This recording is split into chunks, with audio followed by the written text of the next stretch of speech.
¿Qué harías si Dios te mostrara exactamente cuándo tu nación caería en ruinas? Ezequiel 3:17 nos dice que Dios convirtió a este profeta en un vigilante para la casa de Israel. La mayoría de la gente asume que los profetas bíblicos simplemente predecían el futuro, pero la historia revela que eran testigos forzados de tragedias que no podían detener. En esta historia descubrirás 3 verdades impactantes. Primero, conocerás al hombre que vio lo imposible junto al río. Segundo, entenderás por qué Dios eligió métodos tan extremos para comunicarse. Y tercero, comprenderás qué significa realmente ser un vigilante espiritual. Y una vez que entiendas esta primera capa, la verdadera historia comienza. Ezequiel no era un profeta ordinario, era un sacerdote que nunca llegaría a servir en el templo. Su familia había sido arrancada de Jerusalén y arrastrada a Babilonia como prisioneros de guerra. Mientras otros cautivos lloraban junto a los ríos de Babilonia, Ezequiel experimentó algo que cambiaría su vida para siempre. Tenía 30 años, la edad exacta en que debería haber comenzado su ministerio sacerdotal en el templo. Pero en lugar de servir en Jerusalén, estaba atrapado en tierra extranjera. El año era 593 a.C. Nabucodonosor ya había conquistado Judá una vez y se había llevado a los mejores y más brillantes de la nación. Ezequiel estaba entre ellos. Los babilonios no querían destruir completamente a Judá en ese momento. Querían desangrarla lentamente. Tomaron a la élite, a los líderes, a los artesanos, a los sacerdotes jóvenes como Ezequiel. Dejaron solo a los pobres y débiles en la tierra. Esta fue la primera deportación, pero Jerusalén aún permanecía en pie. El templo todavía funcionaba, y los que quedaron atrás pensaban que lo peor ya había pasado. Estaban terriblemente equivocados, y Ezequiel estaba a punto de descubrir exactamente cuán equivocados estaban. Los exiliados vivían en asentamientos junto al río Quebar, un canal de irrigación que fluía desde el Éufrates. No eran esclavos en el sentido tradicional, pero tampoco eran libres. Vivían bajo vigilancia constante, permitidos trabajar la tierra, pero nunca permitidos regresar a casa. Para un sacerdote como Ezequiel, esto era una tortura espiritual. Su identidad completa estaba ligada al templo, al servicio sagrado, a los rituales que ahora no podía realizar. Entonces sucedió. El 5.º día del 4.º mes del año 30, Ezequiel estaba junto al río Quebar cuando los cielos se abrieron. No fue una visión suave o pacífica, fue violenta, aterradora, abrumadora. Un viento tempestuoso vino del norte, una nube inmensa con fuego destellante, algo que brillaba como metal fundido. Y dentro de este caos, Ezequiel vio 4 criaturas vivientes que desafiaban toda descripción. Cada criatura tenía 4 caras: humana, león, buey y águila. Tenían 4 alas, y sus piernas eran rectas con pies como de becerro que brillaban como bronce pulido. Bajo sus alas había manos humanas. Se movían en perfecta sincronía, yendo en cualquier dirección sin girar. Y junto a cada criatura había una rueda. Pero estas no eran ruedas ordinarias. Eran ruedas dentro de ruedas, y sus bordes estaban llenos de ojos. Ojos por todas partes, observando, viendo todo. Ezequiel describe el sonido que hacían cuando se movían. Era como el rugido de aguas caudalosas, como la voz del Todopoderoso, como el estruendo de un ejército. Cuando se detenían, bajaban sus alas, y sobre las cabezas de las criaturas había algo como una expansión, brillando como cristal aterrador, extendido sobre sus cabezas, y sobre la expansión había un trono que parecía zafiro, y sentado en el trono había una figura con apariencia de hombre, Esta figura brillaba como metal fundido rodeado de fuego. Desde su cintura hacia arriba parecía metal incandescente. Desde su cintura hacia abajo parecía fuego, y un resplandor lo rodeaba, como el arco iris en las nubes en un día lluvioso. Ezequiel sabía lo que estaba viendo. Era la gloria de Yahvé, la presencia manifiesta de Dios mismo, y cuando la vio, cayó con el rostro en tierra. Entonces escuchó una voz. La voz le dijo que se pusiera de pie, y cuando el Espíritu entró en él, se puso de pie y escuchó. Dios le dijo que lo estaba enviando a los israelitas, a una nación rebelde que se había rebelado contra él. Sus padres habían transgredido hasta ese mismo día. El pueblo era obstinado y de duro corazón, y Ezequiel debía decirles: así dice el Señor Dios. Y si escuchaban o se negaban a escuchar, porque eran una casa rebelde, al menos sabrían que un profeta había estado entre ellos. Pero Dios advirtió a Ezequiel: no tengas miedo de ellos ni de sus palabras. No tengas miedo aunque estés entre zarzas y espinas y vivas con escorpiones. No temas sus palabras ni te desanimes por sus rostros, aunque sean una casa rebelde. Debes hablarles mis palabras, ya sea que escuchen o se nieguen a escuchar, porque son rebeldes. Entonces Dios le mostró una mano extendida hacia él, y en la mano había un rollo. El rollo se desenrolló delante de él, y tenía escritura en ambos lados, y lo que estaba escrito era lamentaciones, lamentos y ayes. La visión terminó, pero el llamado apenas comenzaba. Ezequiel había sido comisionado, había sido marcado, había sido transformado de sacerdote exiliado a profeta del juicio, y el mensaje que debía llevar era el más terrible que alguien pudiera imaginar.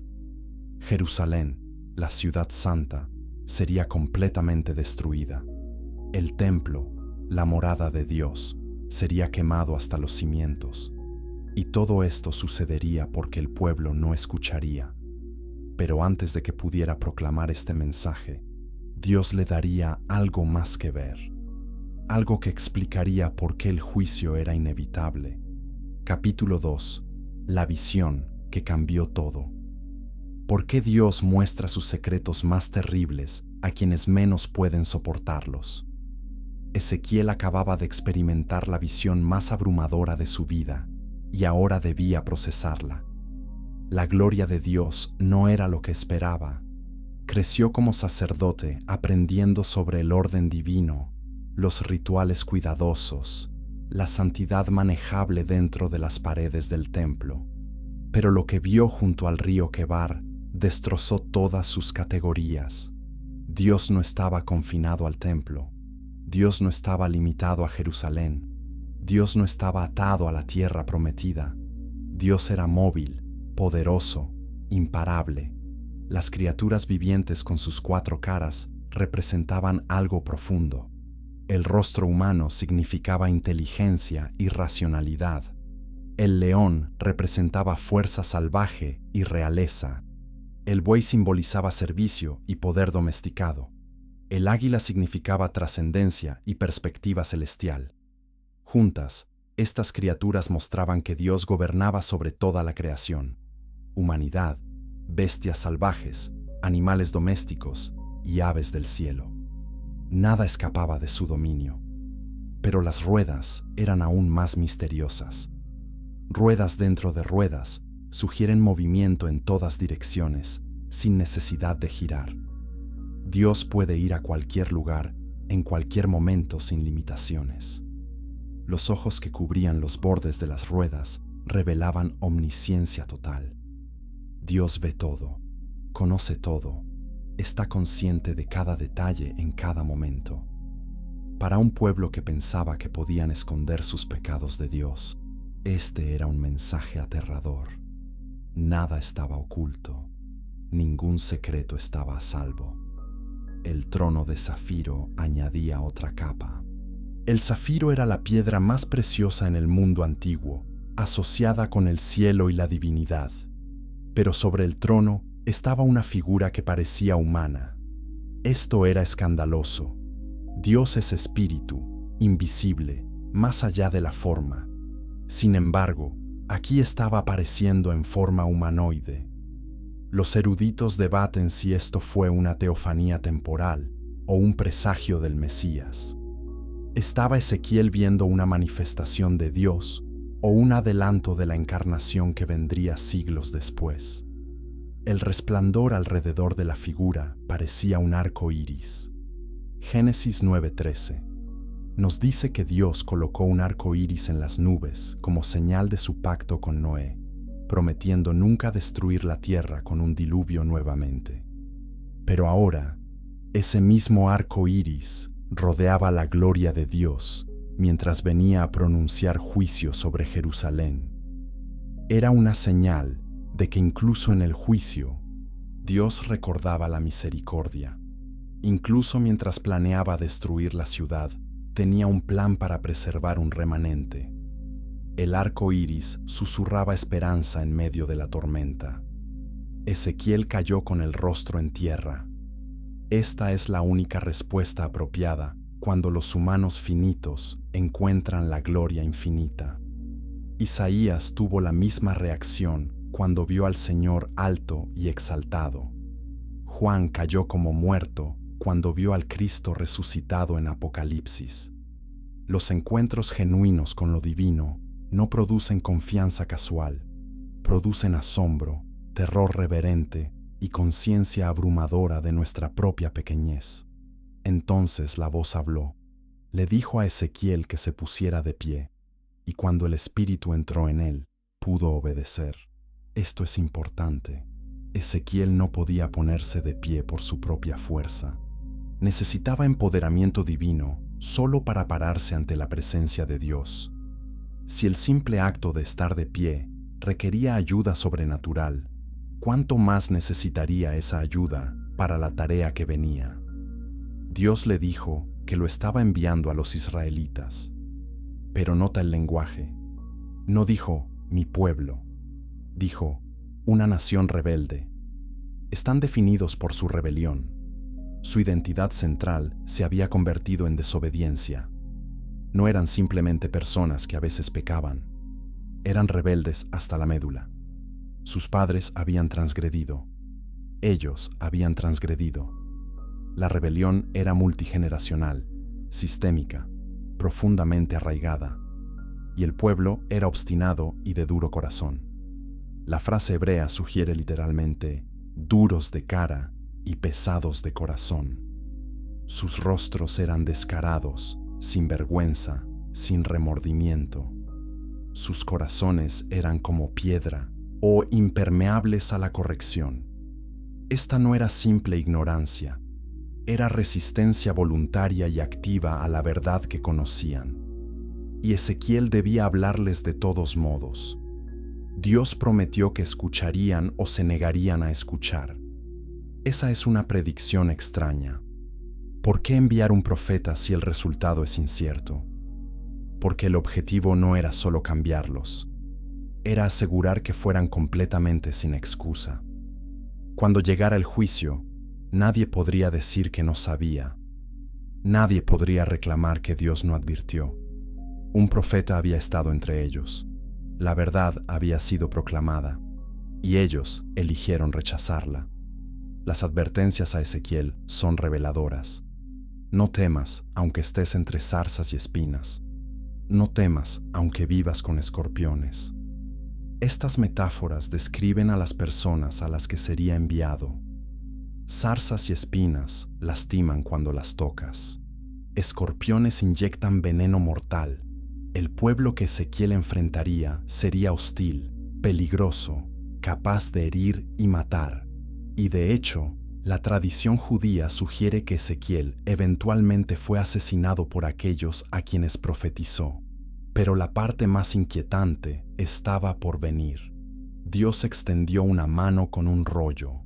El rollo tenía escritura en ambos lados, algo muy inusual en el mundo antiguo. Los rollos típicamente se escribían solo en un lado. Escribir en ambos lados sugería que había demasiado contenido, demasiado juicio para caber en espacio normal. El mensaje era exhaustivo, completo, abrumador, y lo que estaba escrito era lamentaciones, lamentos y ayes, no buenas noticias, sin bendiciones, sin promesas de prosperidad, solo dolor, llanto y calamidad. Este era el mensaje que Ezequiel debía proclamar, y aún no había terminado. Porque antes de poder hablar el mensaje, primero tenía que consumirlo, literalmente. Chapter 3. El profeta, que comió juicio. ¿Alguna vez te han obligado a tragarte tus propias palabras? Dios le dijo a Ezequiel que abriera su boca y comiera lo que se le daba, y lo que se le dio fue ese rollo lleno de lamentaciones, lamentos y ayes. Ezequiel 3:3 registra algo sorprendente. Cuando lo comió, era dulce como la miel en su boca. ¿Cómo puede un mensaje de juicio saber dulce? Esta es una de las paradojas más profundas de la profecía. El rollo sabía dulce porque era la palabra de Dios. Incluso cuando el contenido es juicio, la verdad divina tiene dulzura inherente. El Salmo 119:103 dice: «Cuán dulces son tus palabras a mi paladar, más que la miel a mi boca». La palabra de Dios es dulce no por su contenido, sino por su fuente. Es dulce porque es verdad, es dulce porque es divina, es dulce porque, incluso en juicio, es justa y correcta. Pero hay otra dimensión. El rollo era dulce para Ezequiel porque confirmaba su llamado, le dio propósito, le dio misión, le dio identidad. Ya no era solo un sacerdote exiliado sin función, ahora era un profeta con un mensaje. Incluso si ese mensaje era terrible, todavía era significativo, todavía importaba. Y en el vacío existencial del exilio, el significado es dulce, sin importar cuán amargo sea el contexto. Después de que comió el rollo, el Espíritu lo levantó. Escuchó detrás de él el sonido de un gran estruendo cuando la gloria del Señor se levantó de su lugar. Escuchó el sonido de las alas de las criaturas vivientes rozándose entre sí y el sonido de las ruedas junto a ellas, un sonido de gran estruendo. El Espíritu lo levantó y lo llevó, y fue con amargura en el calor de su espíritu. Pero la mano del Señor estaba fuerte sobre él. Nota el cambio. El rollo sabía dulce, pero Ezequiel fue con amargura. La dulzura de la palabra de Dios se encontró con la amargura de la tarea. Conocer la verdad es dulce. Tener que proclamar juicio a tu propio pueblo es amargo. Ezequiel estaba desgarrado entre estos dos polos. Fue en el calor de su espíritu, enojado, perturbado, abrumado. Pero la mano del Señor estaba fuerte sobre él, forzándolo a seguir adelante, incluso cuando cada fibra de su ser quería resistir. Fue a Tel Aviv, donde vivían los exiliados junto al río Quebar. Se sentó allí abrumado entre ellos durante 7 días. 7 días de silencio, 7 días procesando lo imposible, 7 días luchando con el peso de lo que había visto y lo que debía hacer. Los eruditos comparan esto con los 7 días que los amigos de Job se sentaron con él en silencio antes de hablar. Hay un tiempo para el silencio cuando la realidad es demasiado pesada para palabras. Después de 7 días, la palabra del Señor vino a él nuevamente. Dios le dijo que lo había hecho un vigilante para la casa de Israel. Cuando escuche una palabra de mi boca, adviértales de mi parte. Si advierto al malvado diciendo, seguramente morirás, y no lo adviertes ni hablas para advertir al malvado de su camino malvado para salvar su vida, esa persona malvada morirá por su iniquidad, pero te haré responsable de su sangre. Esta es una responsabilidad aterradora. Ezequiel no era solo un mensajero, era un vigilante. En el mundo antiguo, los vigilantes se paraban en las murallas de la ciudad observando el peligro que se acercaba. Si veían un ejército enemigo y no hacían sonar la alarma, eran responsables de cada muerte que resultara. Si hacían sonar la alarma pero la gente se negaba a escuchar, entonces la sangre estaba en manos del pueblo, no del vigilante. Dios estaba colocando esa misma responsabilidad sobre Ezequiel. Si advertía y la gente no escuchaba, estaba libre de culpa. Pero si no advertía, su sangre estaba en sus manos. Esto convirtió la profecía de un privilegio en una carga. Ezequiel no podía simplemente mantenerse en silencio. No podía simplemente vivir su vida. Debía hablar, incluso cuando hablar era peligroso, incluso cuando nadie quería escuchar. Pero Dios también advirtió sobre otro escenario. Si el justo se aparta de su justicia y hace maldad, y pongo un obstáculo delante de él, morirá. Porque no lo advertiste, morirá por su pecado, y sus actos justos no serán recordados, pero te haré responsable de su sangre. Esta es aún más inquietante. Incluso aquellos que son actualmente justos pueden caer. Y si caen sin advertencia, el vigilante es responsable. Esto significaba que Ezequiel tenía una doble tarea. Debía advertir a los malvados que se arrepintieran, y debía advertir a los justos que no cayeran. Debía llamar a los pecadores a la justicia y a los justos a la perseverancia. Nadie estaba fuera del alcance de su mensaje. Todos necesitaban escuchar. Todos necesitaban advertencia. Todos estaban en peligro. Entonces sucedió algo extraño. La mano del Señor estuvo sobre él allí, y le dijo que se levantara y saliera al valle. Así que se levantó y salió al valle, y la gloria del Señor estaba allí de pie, como la gloria que había visto junto al río Quebar, y cayó sobre su rostro. Pero el Espíritu entró en él y lo puso de pie, y le habló. Dios le dijo que fuera y se encerrara dentro de su casa. Le dijo que pondrían cuerdas sobre él y lo atarían para que no pudiera salir entre la gente, y haría que su lengua se pegara al principal hadar de su boca para que quedara mudo y no pudiera reprenderlos, porque eran una casa rebelde. Pero cuando le hablara, abriría su boca y les diría: así dice el Señor Dios. El que escucha, que escuche. El que se niega, que se niegue, porque son una casa rebelde. Esto establece un patrón extraño. Ezequiel sería intermitentemente mudo, solo capaz de hablar cuando Dios específicamente le diera palabras. No podría simplemente profetizar cuando quisiera. No podría simplemente dar su propia opinión. Solo cuando Dios abriera su boca podría hablar.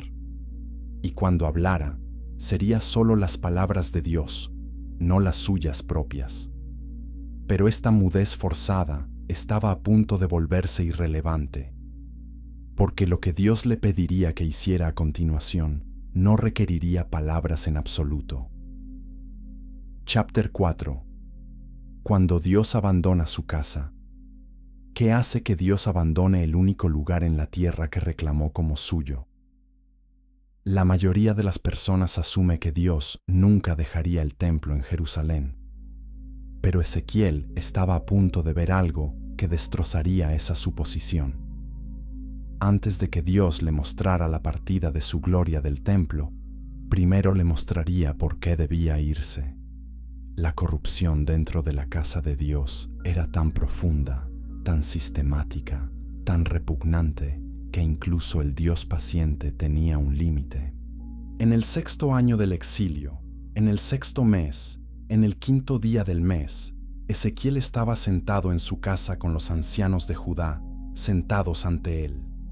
De repente, la mano del Señor Dios cayó sobre él allí. Miró y vio una figura con apariencia de hombre.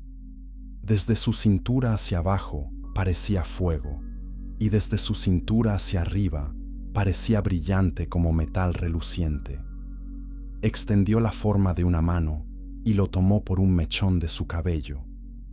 El Espíritu lo levantó entre la tierra y el cielo y lo llevó en visiones de Dios a Jerusalén. Esta no fue una visión ordinaria, fue un transporte de cuerpo espiritual. Ezequiel fue levantado físicamente en Babilonia, pero llevado en espíritu a Jerusalén. Pudo ver lo que estaba sucediendo en la ciudad santa en ese preciso momento. Esta fue una experiencia de visión remota, a algo completamente más allá de las capacidades humanas normales. Y lo que vio lo horrorizó. Fue llevado a la entrada de la puerta del patio interior que mira al norte, donde estaba el asiento de la imagen de los celos que provoca celos. Y la gloria del Dios de Israel estaba allí, como la visión que había visto en el valle. Esta imagen de los celos era probablemente un ídolo de Acera, la diosa cananea. Había sido colocado justo en la entrada del templo, provocando directamente a Dios con su presencia. Entonces Dios le dijo que cavara en la pared. Cuando cavó en la pared, vio una entrada. Dios le dijo que entrara y viera las abominaciones viles que estaban cometiendo. Así que entró y miró, y vio toda clase de reptiles, animales detestables, y todos los ídolos de la casa de Israel, grabados en la pared por todas partes. Y de pie frente a ellos estaban 70 ancianos de la casa de Israel, con Jaazanías, hijo de Safán, de pie entre ellos. Cada uno tenía su incensario en su mano, y la fragancia de la nube de incienso subía. 70 ancianos representaban el liderazgo oficial de Israel. Estos no eran marginados o rebeldes externos. Estos eran los líderes religiosos, aquellos encargados de mantener la pureza del templo, y estaban adorando ídolos secretamente dentro de las mismas paredes del templo. Estaban quemando incienso a imágenes talladas de animales, directamente violando el segundo mandamiento, y pensaban que nadie podía verlos.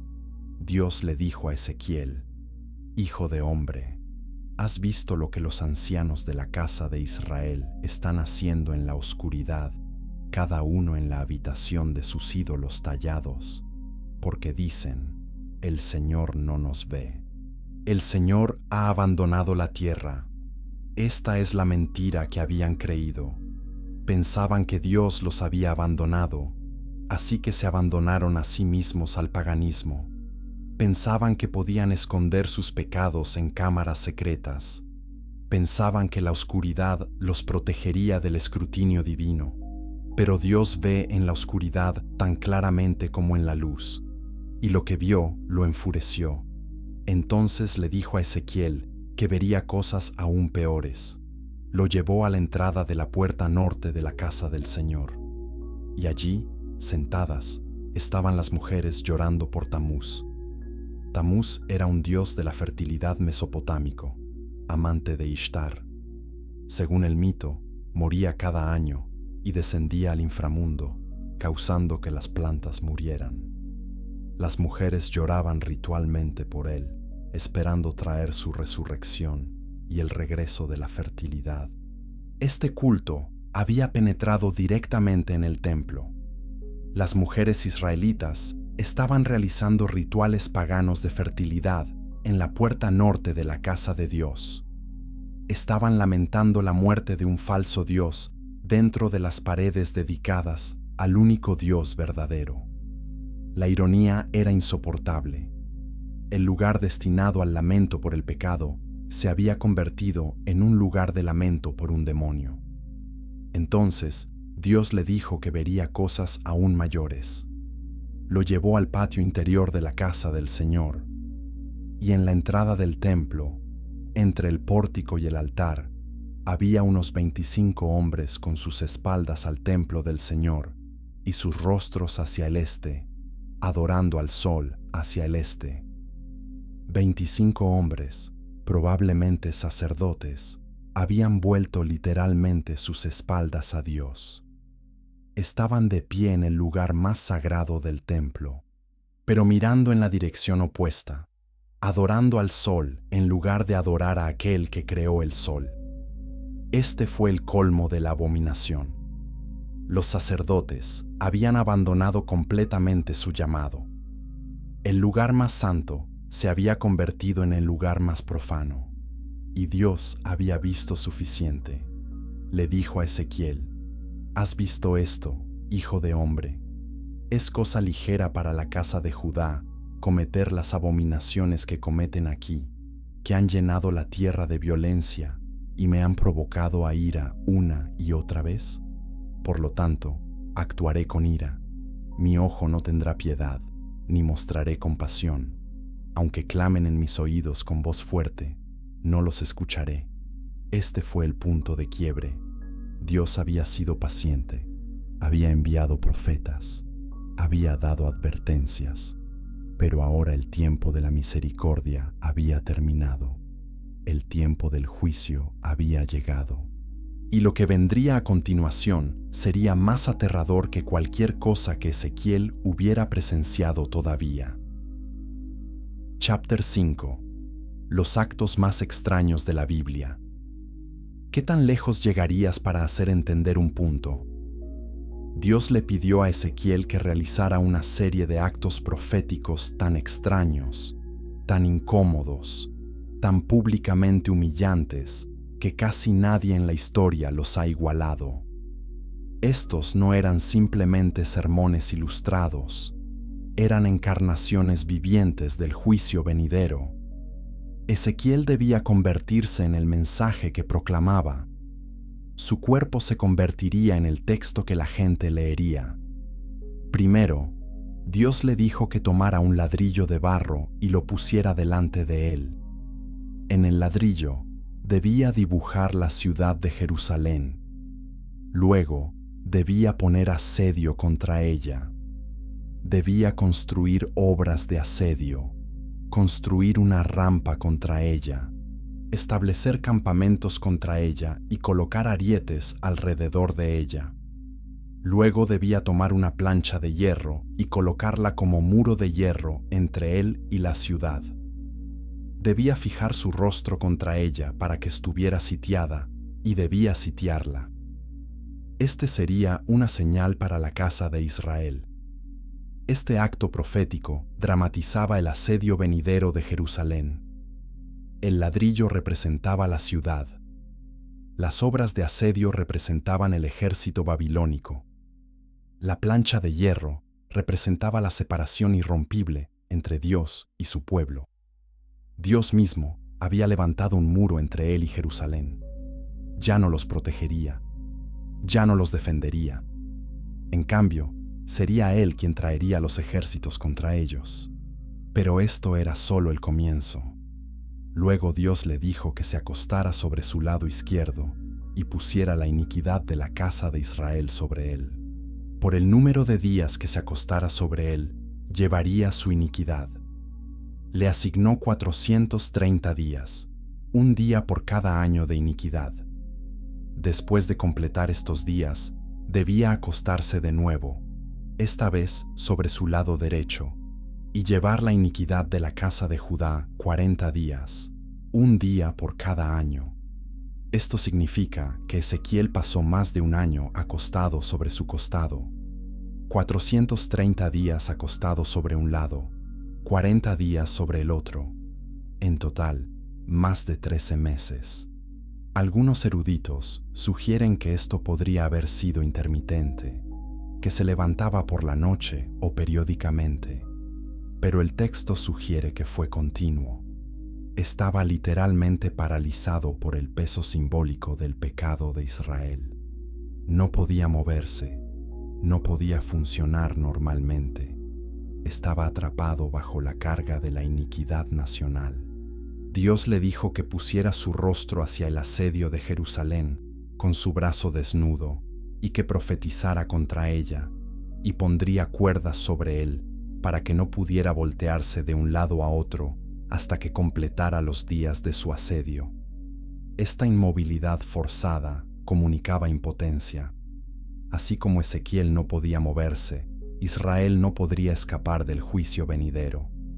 Estaban atados por sus propios pecados, incapaces de huir. Pero lo que comió durante este tiempo hizo el acto aún más extraño. Dios le dijo que tomara trigo, cebada, frijoles, lentejas, mijo y espelta, y los pusiera en un recipiente y hiciera pan con ellos. Durante el número de días que se acostara sobre su costado, comería de él. La comida que comería pesaría 20 siclos al día, y la comería a horas regulares. Y bebería agua por medida, la sexta parte de un hin, y la bebería a horas regulares. 20 siclos son aproximadamente 8 onzas. La sexta parte de un hin es aproximadamente 2/3 de un litro. Esta era una dieta de hambre, apenas suficiente para mantenerse con vida.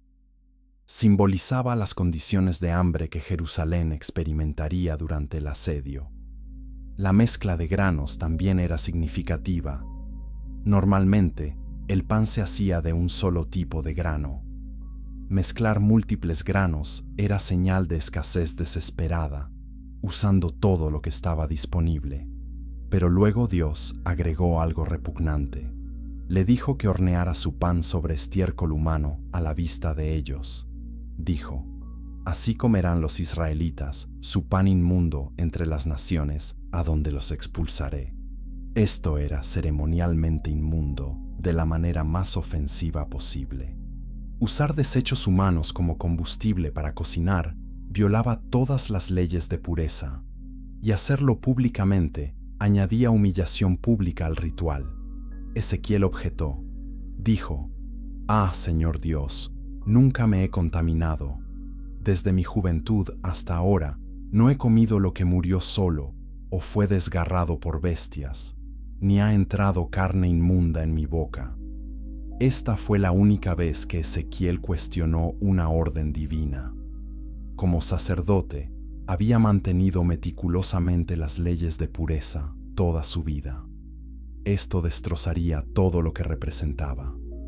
Dios concedió. Le dijo que podía usar estiércol de vaca en lugar de estiércol humano.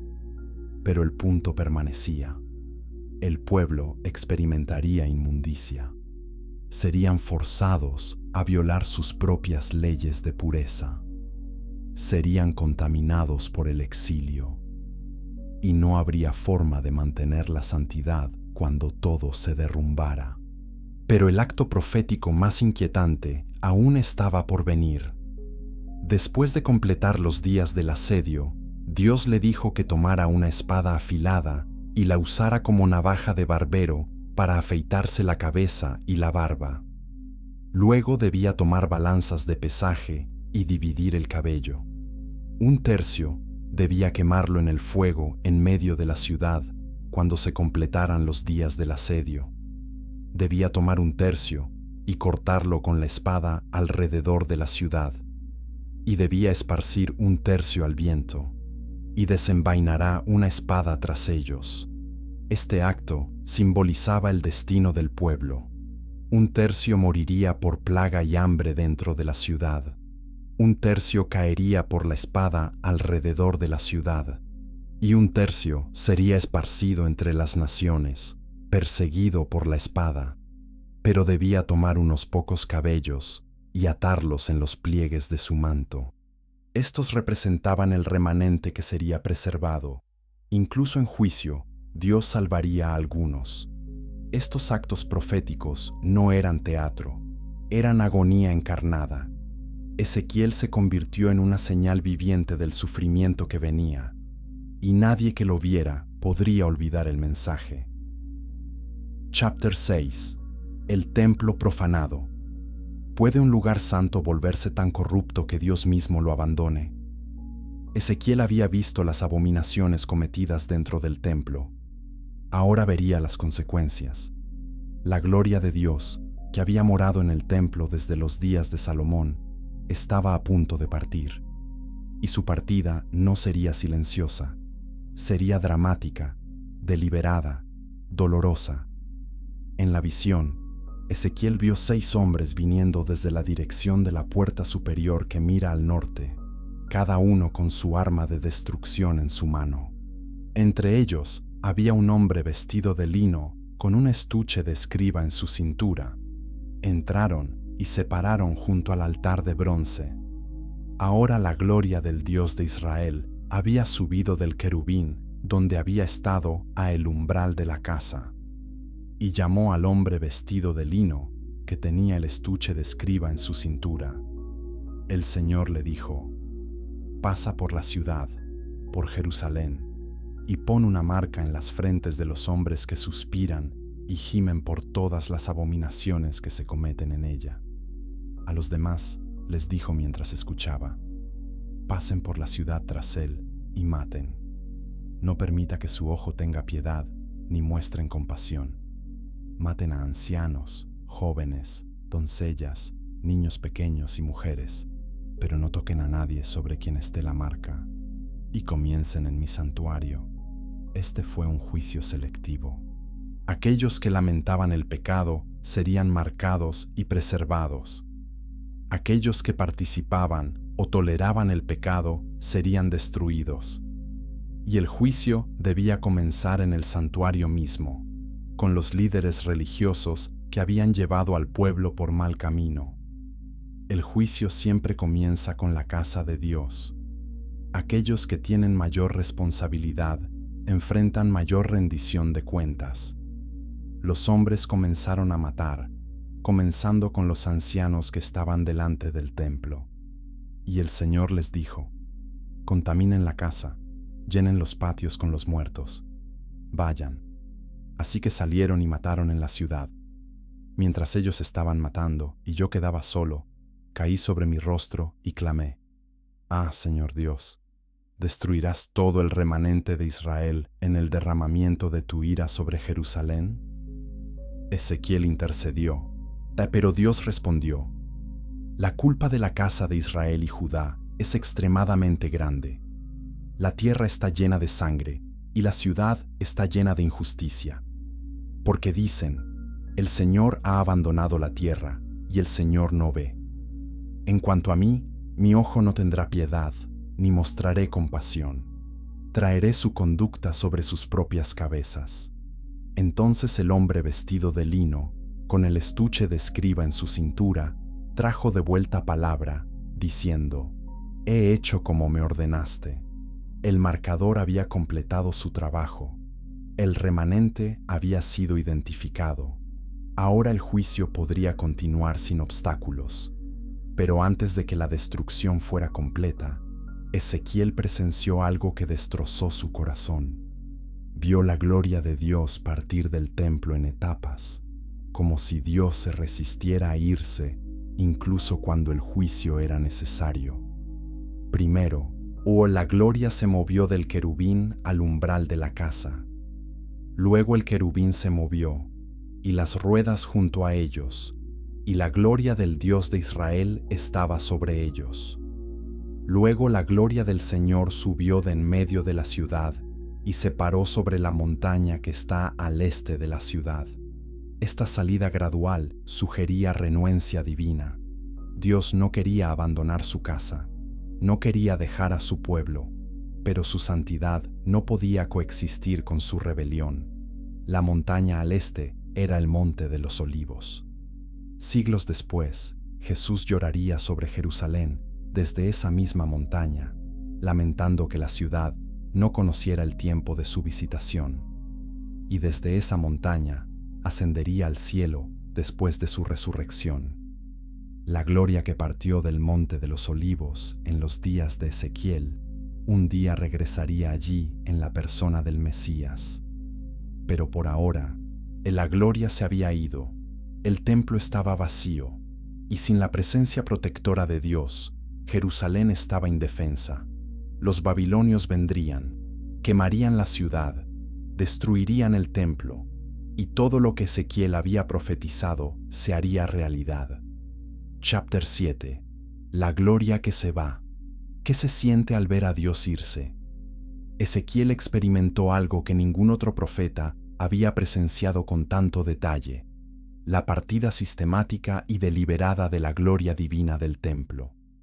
Esta no fue una evacuación repentina, fue una salida gradual, medida, casi como si Dios estuviera dándole al pueblo cada oportunidad posible de arrepentirse y llamarlo de vuelta. Pero el arrepentimiento nunca llegó, y finalmente, la gloria se fue completamente. La partida de la gloria era más que simbólica. En la teología israelita, la presencia de Dios en el templo era la razón central por la que la nación existía. El templo no era simplemente un lugar de adoración, era el punto de encuentro entre el cielo y la tierra. Era donde el Dios infinito elegía habitar entre su pueblo finito. Era la garantía de la protección, bendición e identidad de Israel. Sin la presencia de Dios, el templo era solo un edificio. Sin la presencia de Dios, Israel era solo otra nación. Y sin la presencia de Dios, no tenían defensa contra sus enemigos. Los querubines que Ezequiel vio en su visión inicial reaparecieron. Estas eran las mismas criaturas vivientes con 4 rostros y ruedas llenas de ojos. Ahora entendía su propósito. No eran solo símbolos del poder de Dios. Eran el trono carruaje móvil de Dios. Podían transportar su presencia a cualquier lugar. Dios no estaba confinado al templo, no estaba atado a Jerusalén. Podía ir y venir como quisiera, y ahora eligió irse. Los querubines se elevaron de la tierra a la vista de Ezequiel. Cuando salieron, las ruedas iban junto a ellos. Se detuvieron en la entrada de la puerta este de la casa del Señor, y la gloria del Dios de Israel estaba sobre ellos. Esta fue una pausa, un momento final de vacilación. Era como si Dios estuviera mirando hacia atrás una última vez, esperando, anhelando que alguien, cualquiera, se arrepintiera y suplicara su presencia para quedarse. Pero nadie lo hizo.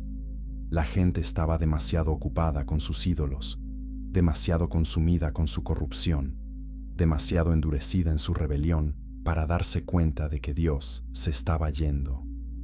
No hubo lamentos masivos. No hubo arrepentimiento nacional. No hubo clamor por el regreso de la gloria. Solo silencio, indiferencia, apatía espiritual. Entonces la gloria se movió nuevamente. Se elevó de en medio de la ciudad y se paró sobre la montaña que está al este de la ciudad. El Monte de los Olivos se convirtió en la última posición de la gloria de Dios antes de abandonar completamente Jerusalén. Desde allí, Dios miraba hacia atrás sobre la ciudad que había elegido, el pueblo que había redimido, el templo que había llenado con su presencia, y luego se fue. El Espíritu levantó a Ezequiel y lo llevó de vuelta a Babilonia, a los exiliados. La visión que había visto subió de él, y les dijo a los exiliados todas las cosas que el Señor le había mostrado. Pero incluso cuando proclamó el mensaje, sabía que muchos no creerían. ¿Cómo podrían? La idea de que Dios abandonaría su propio templo era impensable, era herética, era imposible. Sin embargo, era cierto, y pronto, muy pronto, llegarían las noticias. Jerusalén había caído, el templo había sido quemado, y todo lo que Ezequiel había profetizado había sucedido exactamente como lo había dicho.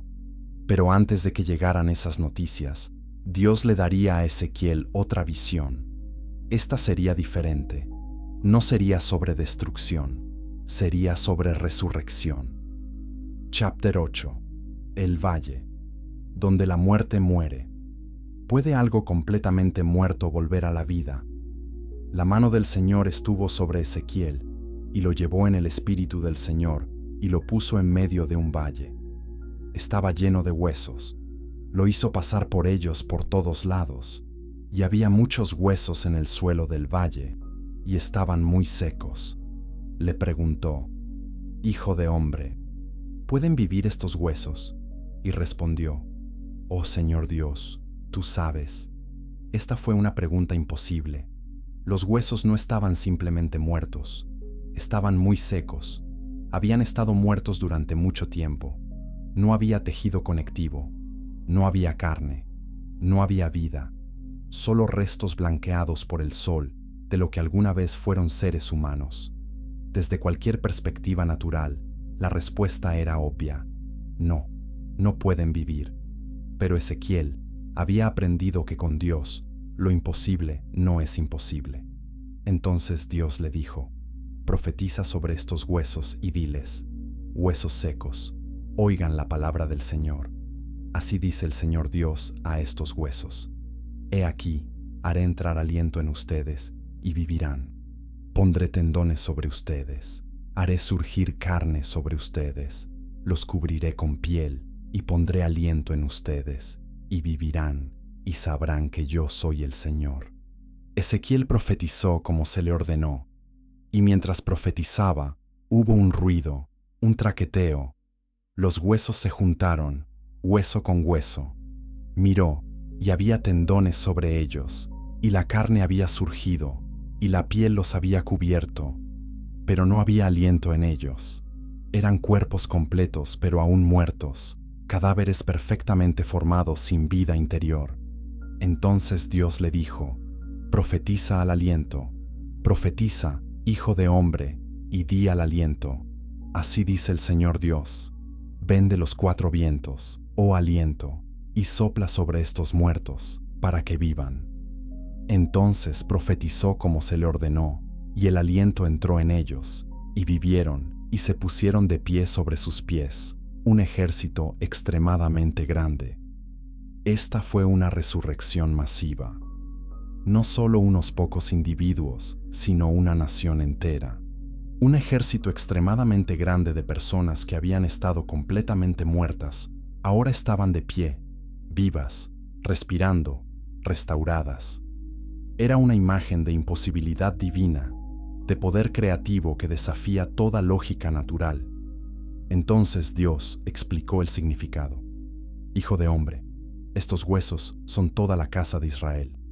He aquí, dicen, nuestros huesos están secos, nuestra esperanza está perdida, estamos completamente cortados. Por lo tanto, profetiza y diles: así dice el Señor Dios, he aquí, abriré sus tumbas, y los levantaré de sus tumbas, oh pueblo mío, y los traeré a la tierra de Israel, y sabrán que yo soy el Señor, cuando abra sus tumbas, y los levante de sus tumbas, oh pueblo mío. Pondré mi espíritu dentro de ustedes, y vivirán, y los colocaré en su propia tierra. Entonces sabrán que yo soy el Señor. He hablado, y lo haré, declara el Señor. Esta visión no era sobre resurrección individual de los muertos, era sobre restauración nacional. Israel se sentía muerto, esperanza perdida, futuro terminado.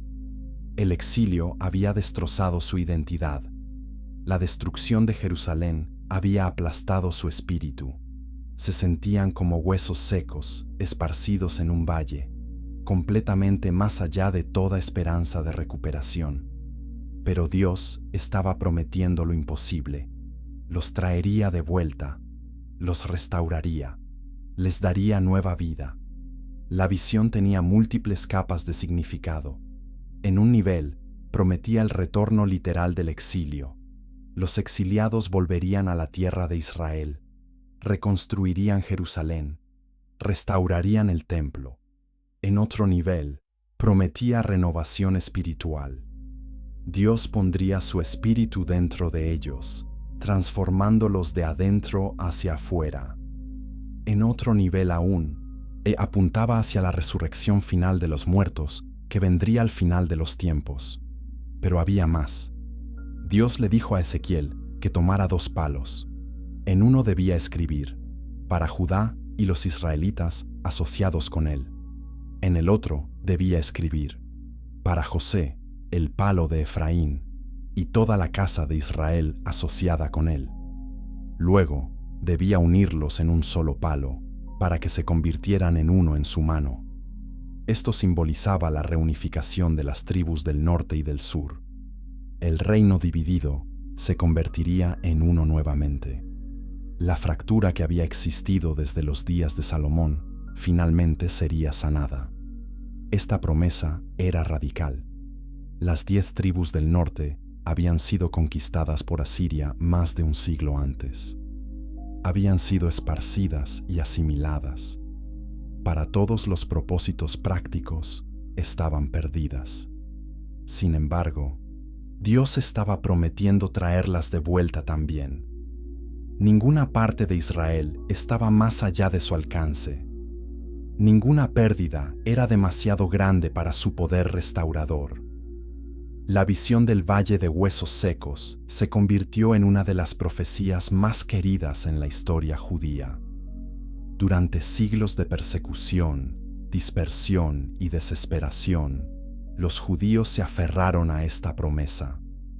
Incluso cuando parecía que la nación estaba terminada, recordaban los huesos secos que volvieron a la vida y creían que Dios lo haría nuevamente. Chapter 9. La resurrección de una nación. ¿Cómo resucitas algo que ha estado muerto durante generaciones? La promesa de restauración que Dios dio a través de Ezequiel no era solo sobre traer personas de vuelta a una tierra. Era sobre recrear una identidad nacional, restaurar un propósito divino, renovar un pacto roto. Era sobre tomar un pueblo que había olvidado quiénes eran y recordarles el destino que Dios había planeado para ellos desde el principio. Dios continuó explicando su plan de restauración. Les daré un corazón y pondré un nuevo espíritu dentro de ellos. Quitaré el corazón de piedra de su carne y les daré un corazón de carne, para que anden en mis estatutos y guarden mis reglas y las obedezcan.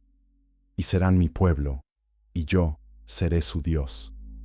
Esta era una promesa de transformación interna, no solo reforma externa. El problema con Israel nunca fue simplemente comportamiento, era el corazón. Tenían corazones de piedra, duros, insensibles, incapaces de responder a Dios. La ley podía decirles qué hacer, pero no podía hacerles querer hacerlo. Los profetas podían advertirles, pero no podían cambiar sus deseos. Lo que necesitaban era cirugía cardíaca divina, un trasplante espiritual que les diera la capacidad de amar a Dios y obedecer voluntariamente.